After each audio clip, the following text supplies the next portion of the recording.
Bonjour et bienvenue sur notre fil Twitter des BU d'Aix-Marseille Université. Nous nous retrouvons aujourd'hui pour un nouveau 3 bonnes raisons. 3 bonnes raisons de découvrir ou redécouvrir le film documentaire de Raymond Depardon et Claudine Nogaret intitulé Journal de France. Première bonne raison, c'est l'œuvre d'un très grand photographe et documentariste. Le Journal de France avait en effet, pour mémoire, été projeté dans le cadre de la sélection officielle du Festival de Cannes 2012. Depuis les premières prises de vue émouvantes de la ferme du Garret, dans laquelle il est né, près de Villefranche-sur-Saône, l'itinéraire de Raymond Depardon sera en effet celui d'un homme voué entièrement à l'image et à ce qu'elle représente. Très tôt, il fonde l'agence Gamma, qui accueillera jusqu'à 6000 photoreporters dans une structure permettant la couverture de l'actualité, mais également la promotion et la diffusion des œuvres de ceux qui la réalisent dans tous les points chauds du globe. Homme de l'image, avec la photographie, il est également d'emblée du mouvement, avec ses premiers documentaires remarqués sur le Chili du général Pinochet ou encore sur les événements du printemps de Prague.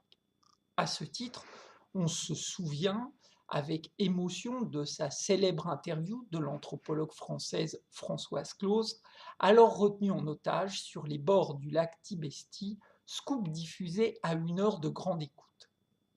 Deuxième bonne raison, le Journal de France est une œuvre de maturité du photographe. Après les images chocs du désert et des théâtres d'opérations militaires et ses grands documentaires des années 80, on peut noter à cet endroit que le remarquable film dans lequel il suivait de façon inédite le quotidien du candidat à la présidentielle Valéry Giscard d'Estaing, film intitulé 1974, une partie de campagne, a longtemps été censuré et retardé avant d'être finalement diffusé en 2002. Nous retrouvons donc avec plaisir Raymond Depardon dans sa collaboration complice avec son épouse ingénieure du son, Claudine Nogaret. Ce projet du portrait de la France lui tient à cœur, il l'occupera pendant plusieurs années, durant lesquelles il sillonnera ses paysages dans son camion, s'arrêtant au détour d'une route ou d'un carrefour, révélant des façades oubliées par l'histoire mais familières de ceux qui les voient quotidiennement et qu'il intègre à ses portraits. Photographier la France, nous dit-il, est un projet ambitieux, presque inaccessible, tant ce pays est varié. À chaque vallée son histoire, son architecture. Si je pars du paysage, c'est bien pour avancer vers la présence de l'homme qui, par son intervention au fur et à mesure de l'histoire, a modifié le territoire. C'est également pour nous l'occasion d'une grande leçon de photographie, avec la démonstration maîtrisée d'utilisation du dispositif de la chambre qui restitue parfaitement les portraits et les paysages dans toute leur dimension intimiste et dans toute leur intensité.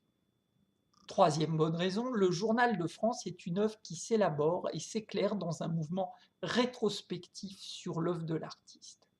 Pendant que le photographe est filmé en train de sillonner le territoire, qu'il avoue moins bien connaître que l'Afrique, son épouse Claudine Nogaret reprend à Paris des rushs d'anciens films qui nous éclairent sur la position originale et le parti pris de ses premiers films et de ses premières images. D'emblée, le regard se situe dans un rapport de restitution de la réalité, un trait commun qui, selon lui, rapproche les principes de la photographie de ceux de la paysannerie de ses racines et de ses films, à l'instar de son documentaire sur les profils paysans. À cet égard, il est intéressant de savoir que ses relations avec les cinéastes de la nouvelle vague l'engageront également sur le chemin d'un cinéma vérité. Donner à voir ce qui n'est pas visible de l'événement et qui pourtant l'explique, rendre visible l'invisible, restituer l'émotion et la profondeur dans le champ de l'image sont des éléments qui caractérisent le regard si particulier de Raymond Depardon et le développement de son œuvre. Ainsi, nous découvrons tout au long du film les grands films de sa vie, dans toute leur intensité et leur profondeur. Marche militaire en Afrique, mercenaires en opération, mais aussi visage de Mandela, durant 1 minute de silence accordé, Regard des internés de l'asile psychiatrique italien de San Clemente, policiers en opération, justiciables face à l'institution, sont autant de figures qui nous éclairent sur une œuvre riche et pleine d'émotions. Alors n'hésitez plus et venez découvrir non seulement le film Journal de France, mais également toute l'œuvre de Depardon, disponible dans vos BU et à l'emprunt, sous forme de livres et de DVD. À très bientôt donc.